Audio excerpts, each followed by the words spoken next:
Assalamualaikum warahmatullahi wabarakatuh.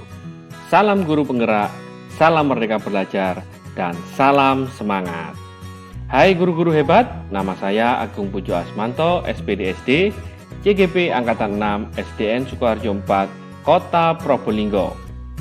Kali ini saya akan memaparkan demonstrasi kontekstual dari hasil penerapan ide atau gagasan terkait pemikiran filosofis, pendidikan Ki Hajar Dewantoro, dan tantangan serta solusi penerapan pemikiran Ki Hajar Dewantoro sesuai dengan konteks di kelas dan sekolah saya. Lingkungan sehat dan berkarakter merupakan hal paling berpengaruh bagi pembentukan karakter seseorang. Mari kita saksikan tayangan berikut ini tentang sekolah sehat.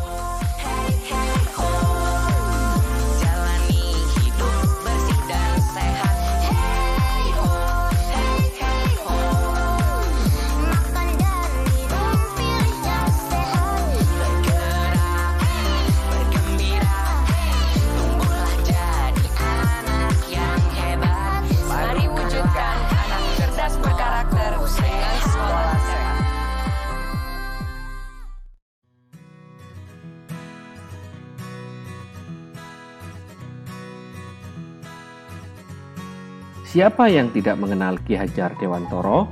Beliau adalah Bapak Pendidikan Nasional Indonesia yang pemikiran-pemikirannya pada konteks pembelajaran dalam perkembangan pendidikan di Indonesia telah banyak dijadikan pakem dasar dalam mendidik anak bangsa hingga kini.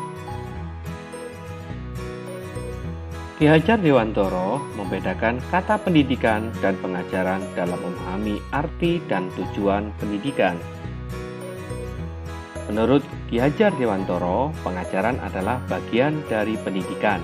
Pengajaran merupakan proses pendidikan dalam memberi ilmu atau berfaedah untuk kecakapan hidup anak secara lahir dan batin.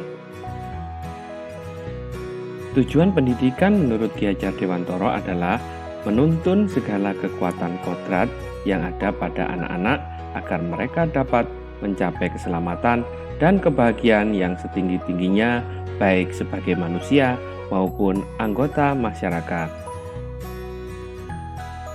Jadi, menurut Ki Hajar Dewantoro, pendidikan dan pengajaran merupakan usaha persiapan dan persediaan untuk segala kepentingan hidup manusia, baik dalam hidup bermasyarakat maupun hidup berbudaya dalam arti yang seluas-luasnya. Pokok pikiran filosofis Ki Hajar Dewantoro yang pertama yaitu ing ngarso sun tulodo ing madya mangun karso tutwuri handayani. Yang kedua yaitu pemahaman minat dan bakat siswa karena kodrat mereka adalah pribadi yang unik. Yang ketiga yaitu bermain adalah salah satu tuntutan jiwa anak, sehingga permainan yang mendidik diperlukan. Yang keempat, yaitu budi pekerti diperlukan dalam proses pendidikan. Yang terakhir, kelima, sekolah ibarat ladang. Guru adalah petani yang menanam dan siswa adalah benih. Apa intisari pemikiran KHD tentang pendidikan? Bahwa mencerdaskan kehidupan bangsa hanya mungkin diwujudkan dengan pendidikan yang memerdekakan dan membentuk karakter kemanusiaan yang cerdas dan beradab. KHD mengemukakan 5 asas yang dikenal dengan Pancadharma. 1. Asas kemerdekaan.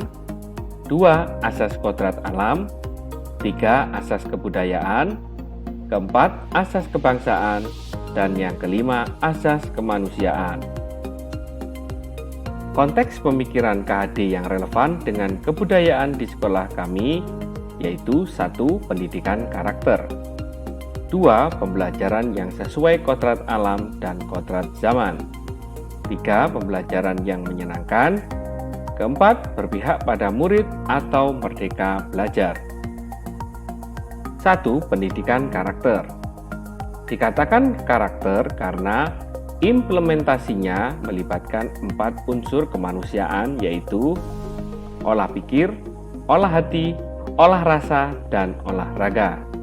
Menurut Ki Hajar Dewantoro, karakter merupakan perpaduan antara gerak pikir, perasaan, dan kehendak sehingga menimbulkan tenaga.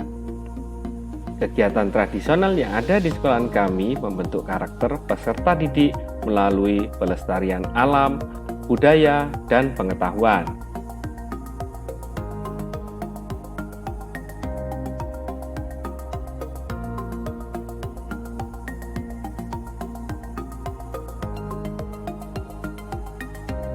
Contoh penerapan pendidikan karakter yang dikembangkan di sekolah kami yaitu disiplin, tanggung jawab, kerjasama, mandiri, berdoa, serta penerapan budaya 5S, senyum, salam, sapa, sopan, dan santun. Penerapan kegiatan pembiasaan karakter tidak hanya mentransfer ilmu, tetapi juga mentransfer nilai-nilai karakter yang berbudi pekerti.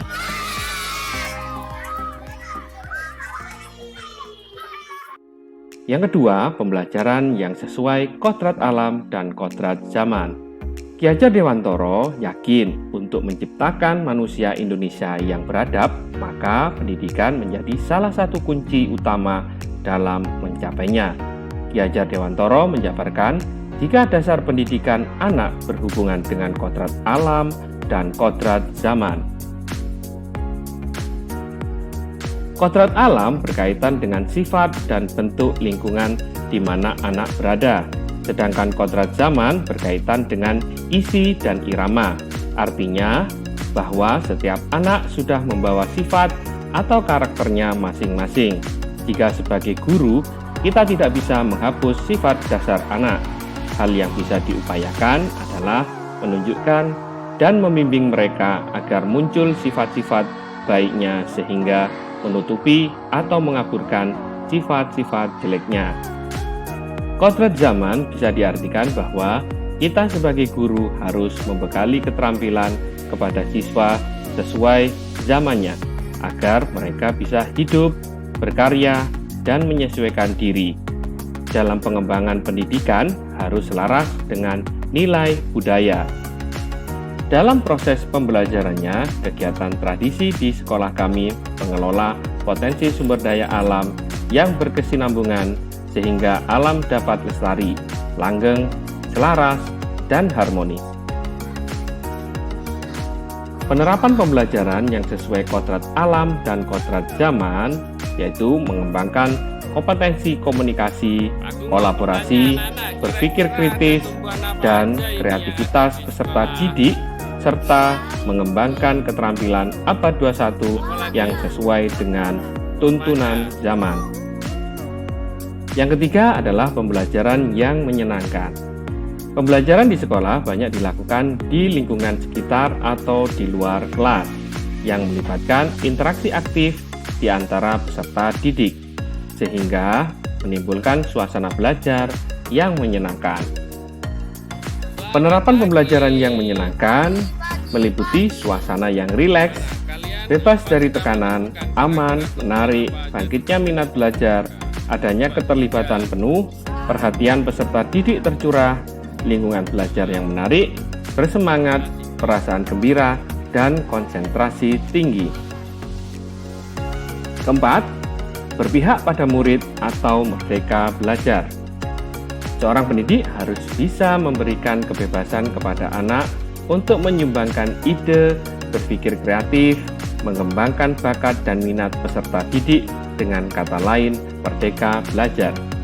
Mendukung kebebasan murid, mengembangkan kemampuan dan kreativitasnya untuk mengolah sumber daya alam yang ada di sekitar. Peserta didik dapat berekspresi, berkreasi, dan melakukan penelitian sederhana untuk menghasilkan produk yang bermanfaat bagi dirinya, bagi lingkungannya, dan bagi alamnya. Di sini anak-anak mencari dan menuliskan hewan dan tumbuhan yang ada di lingkungan sekolah. Penerapan berpihak pada murid atau merdeka belajar. memberikan kesempatan yang selebar-lebarnya kepada peserta didik untuk mengembangkan potensi-potensinya seoptimal mungkin, tidak kaku dalam melaksanakan metode dan strategi pendidikan. Tantangan dan solusi penerapan pemikiran KHD sesuai dengan konteks kelas dan sekolah. Setelah mempelajari filosofis pendidikan Ki Hajar Dewantoro, saya semakin mengerti bahwa menjadi seorang pendidik di abad 21, saya harus meningkatkan kompetensi dan menyesuaikan diri sesuai dengan kodrat alam dan kodrat zaman. Dengan mengikuti program Guru Penggerak ini, saya belajar lebih banyak bagaimana menjadi pemimpin pembelajaran dan menjadi agen perubahan untuk masa depan. Implementasi pada diri sendiri berdasarkan filosofis pendidikan Ki Hajar Dewantoro. Setelah mempelajari filosofis pendidikan Ki Hajar Dewantoro, tantangan saya ke depan harus mengembangkan kompetensi pedagogik, komunikasi, kolaborasi, berpikir kritis, dan kreativitas, serta mengembangkan keterampilan abad 21 yang sesuai dengan tuntutan zaman. Dalam memecahkan masalah tersebut, maka langkah-langkah yang harus saya lakukan yaitu 1. Mengupgrade kompetensi diri melalui seminar, lokakarya, KKG, organisasi profesi, pelatihan BIMTEK, dan lain-lain yang sejenis. 2. Berperan aktif dalam mengikuti program Guru Penggerak. Yang ketiga, ikut serta dalam berbagai kegiatan sosial di lingkungan masyarakat. Implementasi di kelas berdasarkan pemikiran Ki Hajar Dewantoro. Untuk mencapai tujuan pendidikan di kelas, tantangan dan solusi yang telah saya lakukan antara lain, sebagai pendidik, saya juga harus menjadi teladan dalam memberikan nilai-nilai karakter yang berbudi pekerti. Dalam kegiatan pembelajaran, saya juga merancang pembelajaran yang variatif dan menarik dengan memanfaatkan teknologi dan alam sekitar, serta mengaitkan materi dengan kehidupan nyata sesuai dengan kodrat alam dan kodrat zaman. Menuntun dan mengarahkan peserta didik sesuai bakat, minat, dan kebutuhan melalui program bimbingan, ekstrakurikuler, dan kegiatan literasi, serta pembelajaran yang menyenangkan. Lebih memfokuskan pada pembelajaran yang berpihak kepada anak atau merdeka belajar.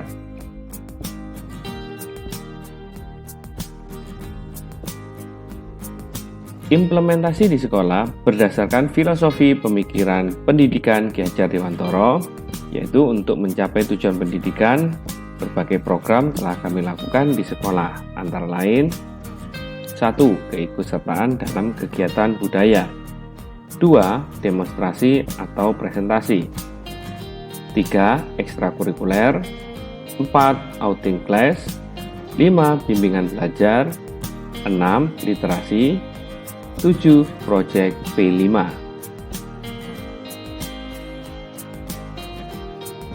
Implementasi pendidikan budi pekerti berdasarkan filosofi pendidikan Ki Hajar Dewantoro. Untuk menanamkan pendidikan budi pekerti di sekolah kami, program yang telah kami lakukan yaitu menanamkan rasa hormat kepada semua warga sekolah, sekolah ramah anak, sekolah sehat, disiplin, dan kreativitas sesuai dengan visi dan misi sekolah. Demikian pemaparan singkat dari saya, semoga bermanfaat. Terima kasih, salam guru penggerak, salam merdeka belajar, dan salam semangat. Di mana bumi dipijak, di situ langit dijunjung. Ing Arso Sung Tulodo, ing Madya Mangun Karso, Tutwuri Handayani. Wassalamualaikum warahmatullahi wabarakatuh.